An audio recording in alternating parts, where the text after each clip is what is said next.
So 400 hours, Taiwan Strait.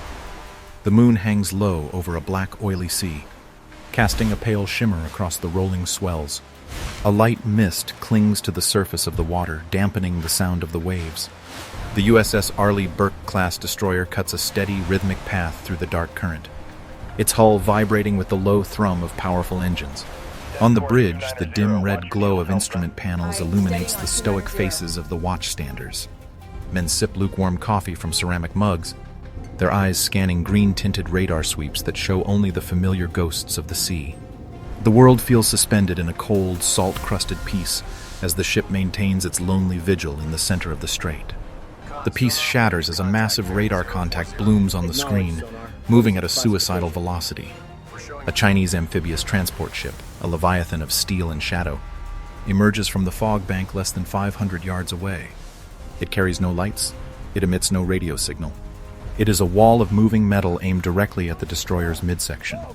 The alarm klaxon screams, a piercing, rhythmic howl that tears through the silence of the ship. Sailors are thrown from their bunks as the destroyer executes a violent emergency turn. The engines roar to a deafening pitch, churning the black water into a frothing white wake. On the deck, the lookout's eyes bulge, as the towering bow of the Chinese vessel looms over them like a falling building. The transport ship slams into the destroyer's portside with the force of a tectonic shift. The sound is a sickening, prolonged screech of tortured metal. The destroyer's hull plates buckle and snap like dry kindling. The massive bow of the transport ship shears through the thin skin of the destroyer, plunging deep into the berthing compartments and the galley. A shockwave ripples through the entire length of the vessel, throwing sailors off their feet and slamming them into steel bulkheads. Fire erupts instantly. A ruptured fuel line sprays a mist of diesel that ignites into a roaring orange fireball, engulfing the site of the impact. Black, acrid smoke chokes the corridors. In the guts of the ship, water roars through the jagged breach, a freezing torrent that sweeps away equipment and furniture. On the bridge, the captain is hurled across the deck, his shoulder dislocating with a loud pop as he hits the command chair. He scrambles up, teeth bared in a snarl of pain, grabbing the edge of the navigation table. He bellows orders into the internal comms, his voice competing with the roar of the fire and the groaning of the ship's spine. Damage control teams are ordered to the breach immediately. The ship is listing 10 degrees to port and increasing. Outside, the two giants are locked in a death embrace. The Chinese ship continues to push, its engines screaming as it grinds against the destroyer's flank. Sparks shower the water in a cascade of white-hot light. Shrapnel from the shredded hull flies in all directions, slicing through lifeboats and antennas. A sailor on the deck is caught by a snapping steel cable. It whips across his chest and hurls him into the dark, churning water below. The destroyer's 5-inch gun turret rotates with a mechanical growl, aiming point-blank at the transport ship's bridge. It fires, the muzzle flash blinds the night. The shell tears through the transport's upper deck, detonating inside the wheelhouse. A spray of glass and blood paints the white paintwork of the Chinese vessel. The transport ship finally begins to veer off, leaving a gaping, flaming hole in the side of the American warship. The destroyer groans, settling deeper into the water as the sea claims the lower decks. So 415 hours, Taiwan Strait. The sky is a bruise-colored expanse of deep purple and charcoal. High above the churning sea, the air is thin and freezing, disturbed only by the distant hum of high-altitude surveillance drones. Below, the USS Gerald R forward carrier strike group sits like a floating fortress of steel. The flight deck is a hive of controlled aggression. Yellow-shirted deck handlers lean into the wind, their goggles reflecting the harsh white floodlights of the launch catapults. Steam rises from the deck tracks in thick, ghostly plumes, swirling around the landing gear of the fueled fighters. The radar systems of the carrier strike group suddenly light up with hundreds of incoming contacts. A massive Chinese missile saturation attack is underway. From the mainland coast, hundreds of land-based ballistic missiles and cruise missiles streak toward the fleet, their exhaust trails etching white scars across the pre-dawn sky. The carrier's defense systems respond instantly. The roar of the Aegis combat system is deafening as vertical launch systems on the escorting destroyers erupt.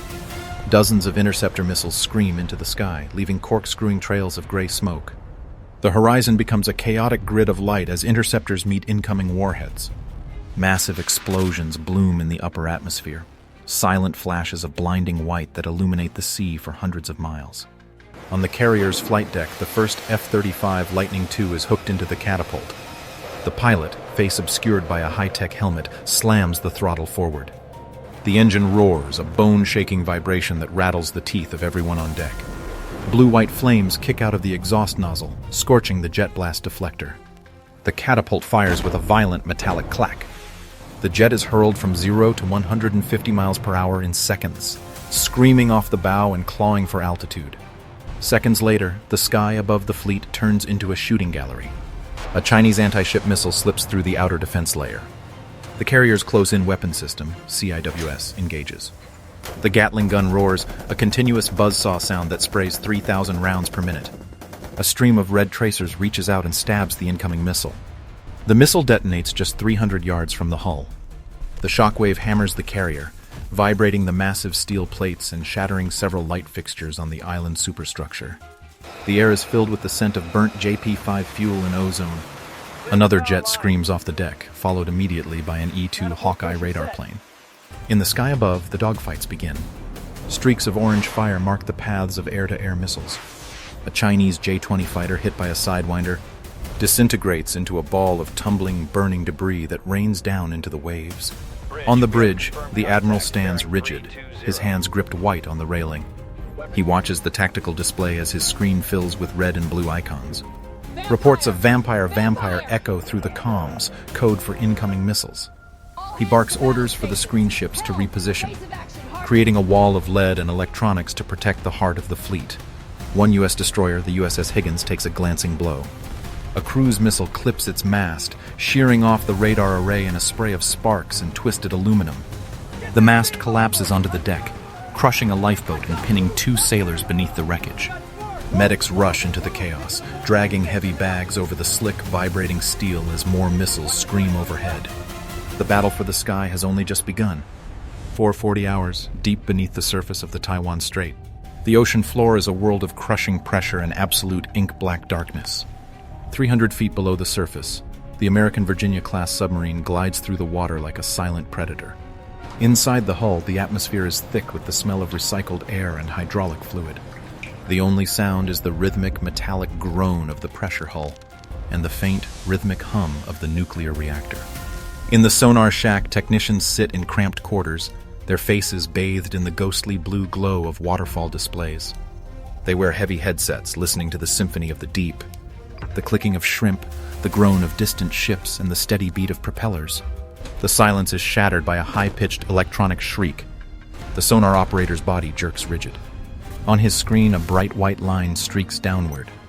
It is the signature of an active sonar ping from a Chinese frigate cruising above. Suddenly, the incoming torpedo alarm wails, a frantic, pulsing tone that sends the crew into a frenzy of motion. The sonar man yells into his headset, his voice cracking with urgency. 4 Chinese torpedoes have been launched. They are high-speed, wake-homing killers, and they are closing the distance at over 60 knots. The submarine captain bellows orders for emergency maneuvers. The deck tilts at a violent 30-degree angle as the sub dives for the seafloor. Sailors grab onto overhead pipes and handrails to keep from being hurled into the machinery. The helmsman grinds the controls, forcing the massive vessel into a tight, corkscrewing turn that pushes the structural integrity of the hull to its absolute limit. The first torpedo finds its mark, not the submarine, but a decoy flare launched seconds earlier. The explosion is muffled by the weight of the ocean. A dull, bone-jarring thud that sends a massive pressure wave rippling through the water. The submarine shudders violently. Light bulbs overhead shatter, raining glass onto the navigation consoles. The second and third torpedoes are closing. The captain orders all stop to silence the propellers, hoping to vanish into the thermal layers of the water. The crew stands frozen, chests heaving, holding their breath as if the enemy could hear their very hearts beating through the steel. The sound of the torpedo engines grows into a terrifying, high-pitched whine that fills the entire hull. One torpedo misses by less than 20 feet.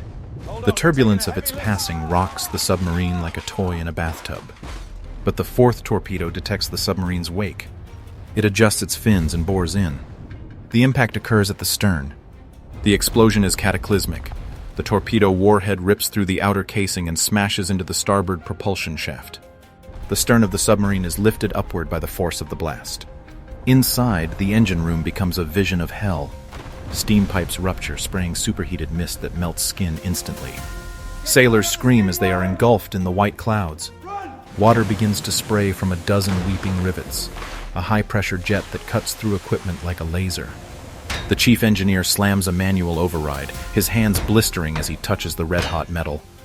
He manages to seal the watertight door just as the compartment behind him fills with the freezing, rushing sea. The submarine begins to list heavily to the stern, its nose pointing toward the surface as it loses buoyancy. The captain yells into the comms for emergency blow.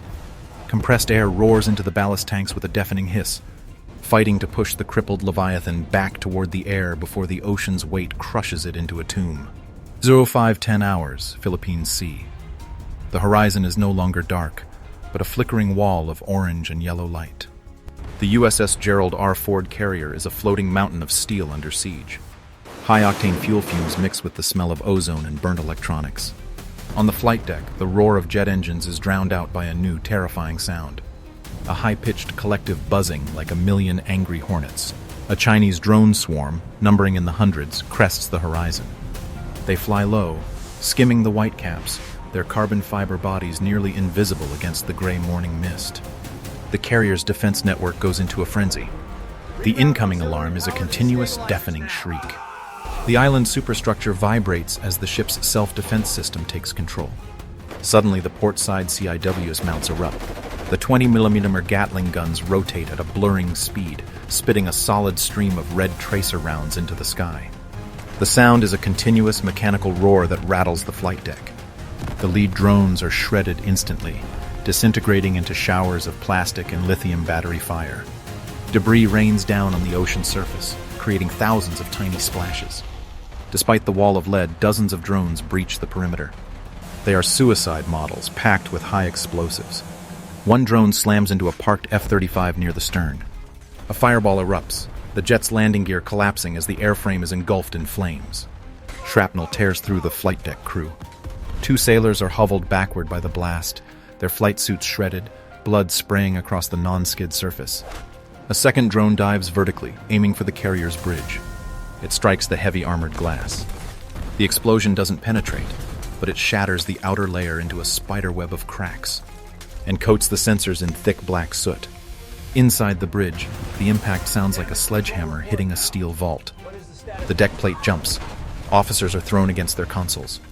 "Fire in Hangar Bay 2!" a voice screams over the internal comms. A third drone has found a ventilation duct. The hangar bay below becomes a chaotic furnace. Fire suppression systems trigger, dumping a thick carpet of white chemical foam over the burning wreckage of aircraft. Sailors wearing silver heat-reflective suits drag heavy hoses through the waist-deep foam. They disappear into the black smoke, battling the intense heat of burning magnesium and jet fuel. On the deck, a sailor screams as a piece of glowing hot debris from a destroyed drone slices through his thigh. He collapses, clutching the wound as arterial blood pulses onto the deck. A medic slides through the foam, grabbing the sailor's tactical vest and dragging him toward the safety of the island, even as more drones explode overhead. The carrier shakes violently as a larger anti-ship cruise missile is intercepted just yards from the hull by a RIM 116 rolling airframe missile.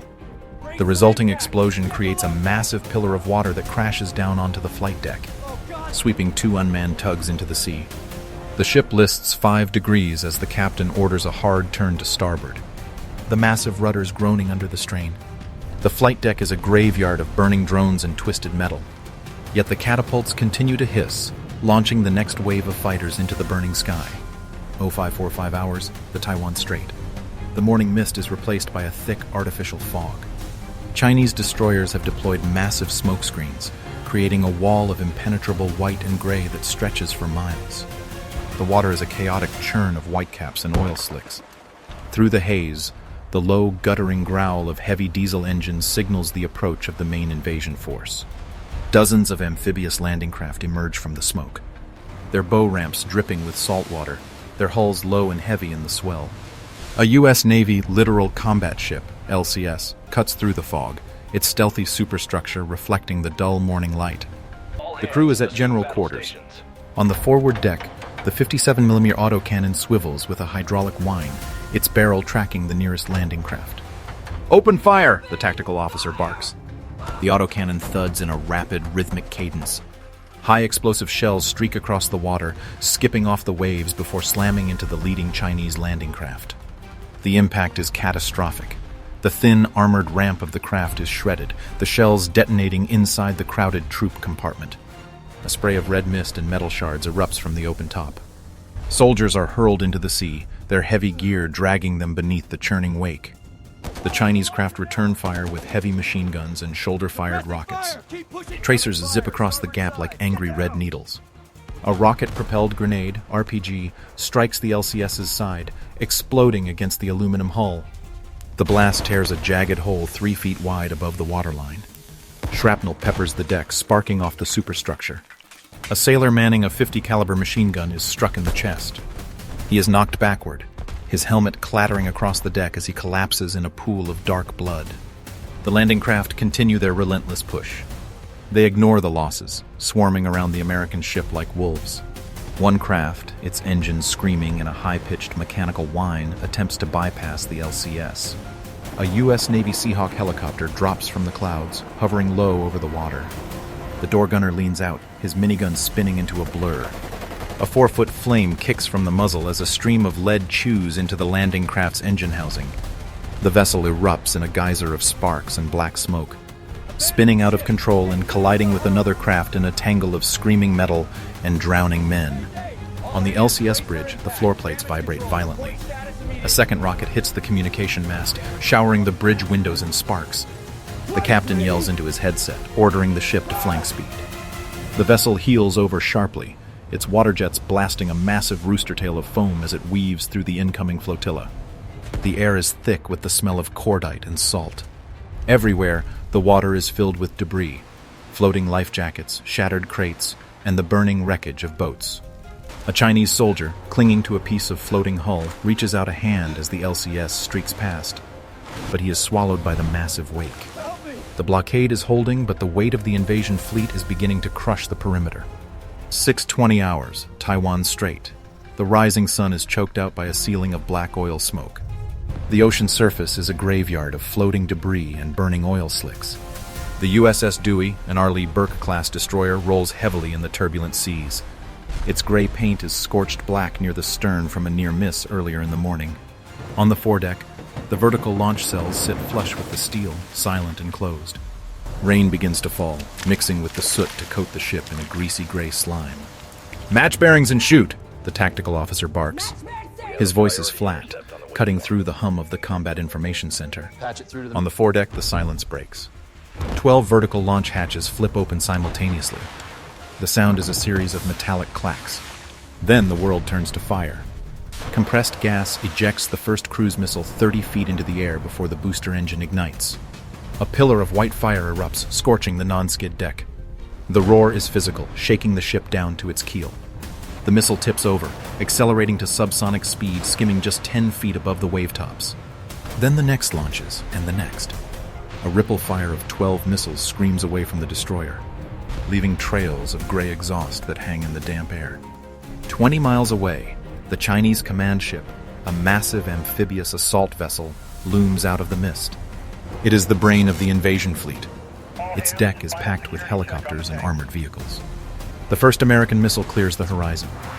The Chinese close-in defense guns spin up, spitting tracers. They catch the first missile, detonating it in midair. A fireball blooms harmlessly over the water, but the attack is saturated. The second and third missiles weave through the defensive fire. The second missile strikes the hull just above the waterline. The warhead punches through 4 inches of reinforced steel before detonating inside the vehicle deck. The explosion buckles the flight deck upwards. An armored tank parked on top is tossed into the air like a toy, crashing down into the sea. The third missile slams directly into the ship's island superstructure. The bridge vaporizes. The impact shreds the steel walls, sending a shockwave of overpressure through the command center. Glass, metal, and computer consoles are turned into lethal shrapnel. Officers are hurled against the bulkheads, their bodies broken by the concussive force. A secondary explosion rips through the ship's aviation fuel stores. A massive ball of orange fire engulfs the stern. The shockwave travels across the water, hitting the nearby escort ships.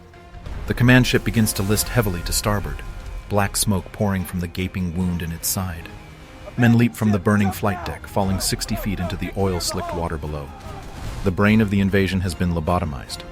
700 hours, Taiwan Strait. The battle has descended into a chaotic brawl. The organized lines of battle have dissolved. Smoke hangs low and heavy, reducing visibility to less than a mile.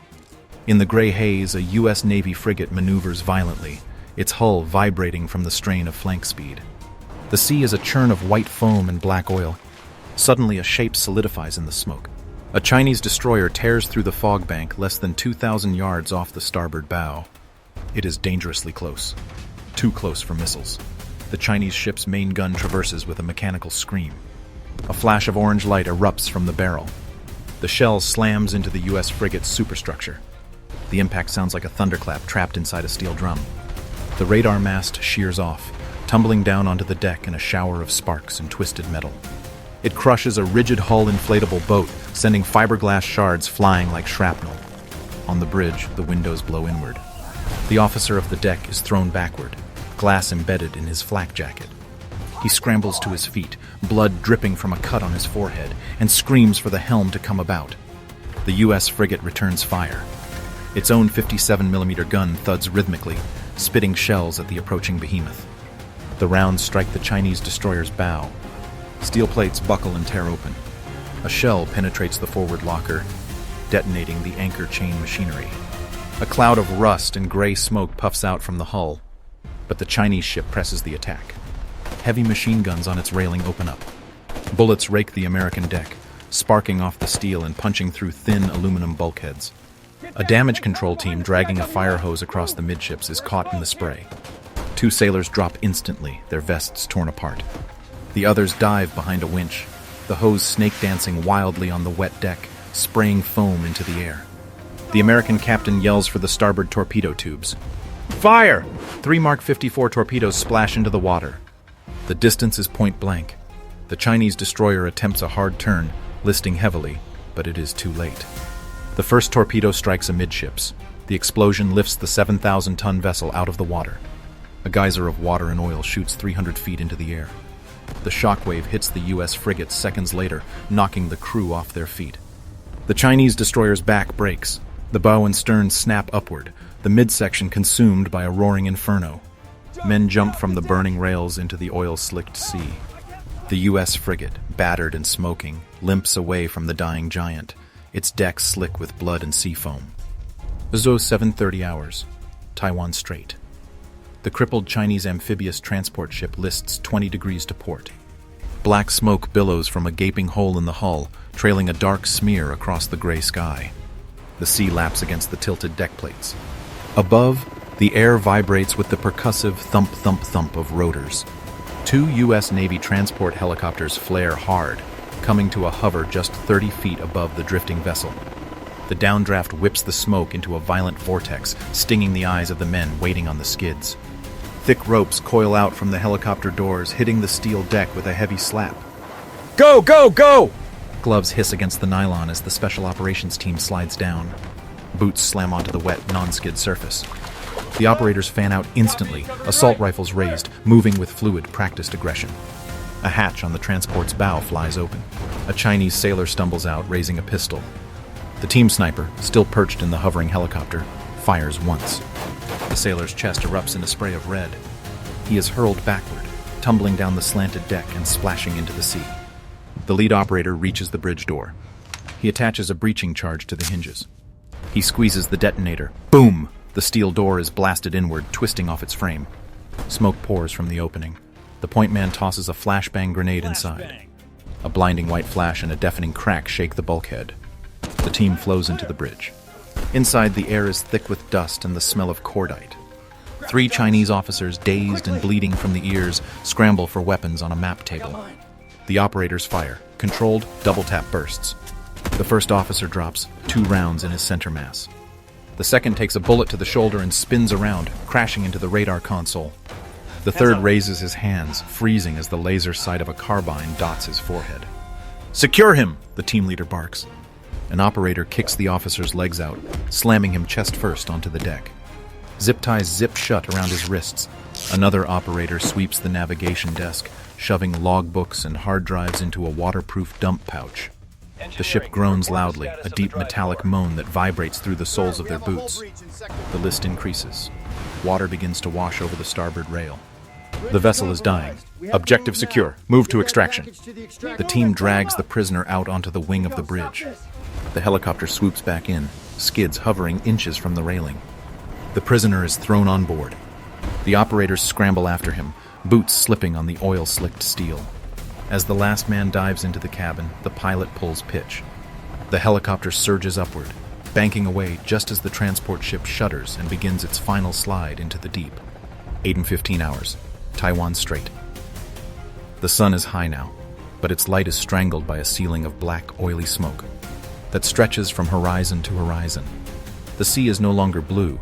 It is a sludge of gray ash, fuel, and debris. The deafening roar of continuous combat has faded into a sporadic, sullen rumbling. On the western horizon, the remnants of the Chinese invasion fleet turn back toward the mainland. Damaged destroyers and transport ships limp away, trailing thick plumes of white smoke. Some tow crippled vessels, others are left burning, abandoned to the heavy swell. Suddenly, the sky trails white again. A final defensive barrage. Long-range ballistic missiles launch from the mainland coast to cover the retreat. They arc high into the stratosphere, leaving vertical scars in the clouds. The U.S. Carrier Strike Group responds. Interceptors streak upward from the destroyers. The upper atmosphere fills with silent white flashes as warheads are vaporized miles above the Earth. One missile slips through. It impacts the ocean 2 miles from the main U.S. formation. The blast is massive, a towering column of water that collapses outward, sending a tsunami-like swell rolling through the debris field. In the center of the strait, the scene is one of absolute devastation. A crippled Chinese frigate, its bow completely blown away, capsizes. The hull rolls over with a terrifying groan, exposing its red, barnacle-encrusted underbelly to the sky. Air escapes from the sinking hull in massive, frothing geysers. The ship disappears, sucked down into the darkness, leaving a vortex of swirling trash and oil. U.S. Navy helicopters dip low over the water. The sea is dotted with hundreds of orange life jackets. Survivors wave frantically. A rescue swimmer jumps from a helicopter, splashing into the oil-slicked swell. He grabs a wounded sailor, struggling to keep the man's head above the toxic sludge. On the deck of a U.S. destroyer, the crew stands amidst the wreckage of their own ship. Fire teams spray cooling water on a blackened missile launcher. A medic kneels beside a body covered in a white sheet, the wind whipping the fabric. The captain lowers his binoculars. He watches the enemy fleet fade into the smog. The invasion has been broken. The strait is a graveyard of burning steel, but the line has held.